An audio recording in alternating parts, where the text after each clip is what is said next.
to Hub City TV, a USM student news magazine production. We're your source for what's happening around the Pine Belt.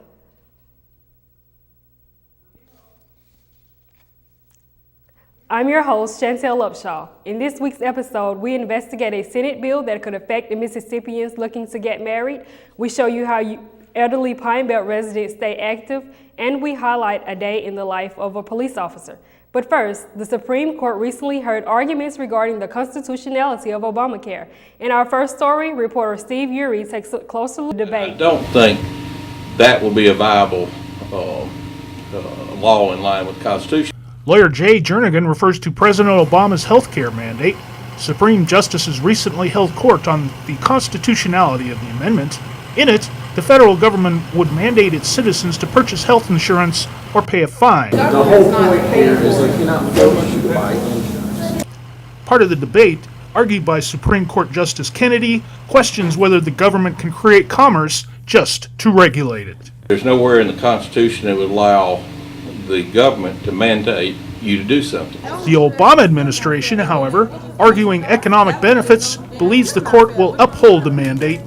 But if you have like a broken toe, you don't have to worry about it. According to Obama, once the law goes into effect, crippling medical costs can be paid for. Hattiesburg resident Justin Martin agreed. I think premiums go down. I think that service and health care goes up because there are more people that are availing themselves of the system. The 26 states behind the lawsuit disagree. The Supreme Court is expected to reach a decision by midsummer. For Hub City TV, I'm Steve Uri. In lieu of recent university campus shootings, our Leslie Nash spent the day with a USM police captain to see how they keep the campus secure. Back tonight on campus, ending mileage 268. The University of Southern Mississippi Police Department works diligently to ensure the campus is secure. While conducting a routine patrol, Captain Chandler identifies how patrol officers work to keep the campus safe. We look for people and places and vehicles and activities that are out of the norm for our community. University police officers look for people who don't belong, keep watch over valuable items that are visible in vehicles, and provide a constant presence on campus. Our community is pretty good about letting us know when something odd is happening. Captain Chandler encourages the community to be aware. Which for our community is to be self-aware, aware of their surroundings, aware of what's going on around them, aware of our campus procedures. Captain Charles and the University Police Department urge students and visitors to use these emergency phones if they need assistance while on the university's campus. Students believe the 26 sworn officers' patrols make the campus safe. It's a safe campus. University staff agrees.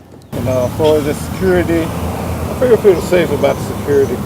They do a pretty good job. The campus police and USM community work hand in hand to keep the campus secure. I think that we, as a university, do a very good job with it. There are multiple layers of security.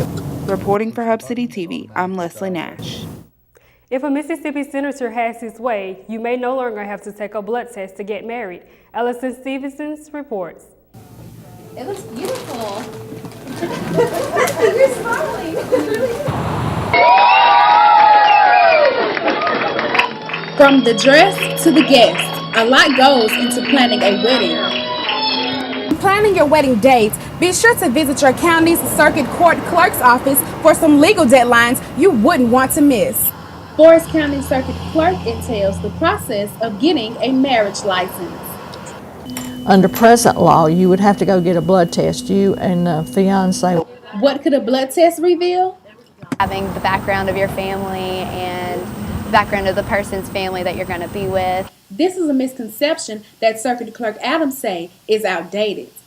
That is an antiquated test because it only tested for syphilis. Some even question the relevance of having a blood test requirement. Most couples are already sexually active before they get to the step of marriage. Aware of these concerns, lawmakers have made changes to the marriage license requirements. My understanding is you would no longer have to wait the 3 days and you would no longer have to have a blood test. Are these changes well overdue? Mississippi and Texas are the last two states to do this. I mean, apparently it's working for everybody else. I would have to check it out more, but I think I'd be for it. And I'm not opposed to this. I think we need to update that law. I'm Allison Stevens for Hub City TV. At one local senior living center, residents benefit from physical and mental activities. I sat down with some seniors to get their take on the issue. I quit thinking about the bad things and kind of have fun for a little while. Plus, it's also therapeutic. What Brittany Smithy is referring to is the role that activities play in the lives of some residents at the Provision Living Senior Housing. It's a community that focuses on independent and assisted living. A quick peek inside the facility during an activity period shows how activities are both fun and rewarding for residents. Smithy says activities are scheduled. The things that they really enjoy, we try to do once a month, but throughout the day, we have them on a set schedule. A few residents came to participate in the day's activity, jewelry making. The ladies socialize with one another as they carefully put beads on clear strings. They create necklaces and bracelets. One resident even made me one. Other activities include bingo, chair aerobics, and shopping. Like bingo, I won $2 today. $2? You want to see? I can still got it. Look at that.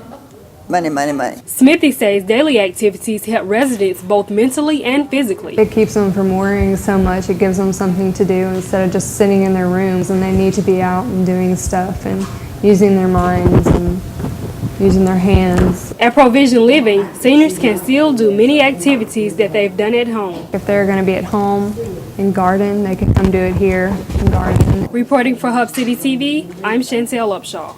Spring is here, and that means it's time for some cleaning, such as closets, the yard, and yes, even your car. Reporter Courtney Carter gives us tips to avoid costly repairs. Summer heat may bring damaging effects to your car, but car care professionals suggest many steps you can take to keep your car running. With several problems when it gets hot. We have a lot of overheating issues because of the lack of coolant supply. We also have issues with tires blowing out due to low pressure and the heat builds up in the tires. That's two of the most common problems we have. Kevin Bird of Eagle Tire and Service warns motorists to keep all fluid levels adjusted. Low fluids could lead to engines overheating and breaking down. Mike Davis of University Tire urges drivers to be active in car health. Well, you don't want breakdowns. Obviously, summertime brings upon heat on cars, and so you want to do some things to prevent breakdowns that can occur from heat during the summer months. Davis also warns to change your filters. Clogged air filters, then the car can't breathe. It can't get enough air in to effectively run the engine. So most of the time when that occurs, your fuel mileage drops. Reduced mileage can lead to paying more for gas that will burn faster, according to Davis. These professionals urge motorists to check tire pressure and tire tread. High temperatures paired with poor tire condition can cause a blowout. Head out to your local service station today to prepare for the summer heat ahead. I'm Courtney Carter for Hub City TV. Up next, we visit a local traveling carnival to see how safe it really is. Be back in 2.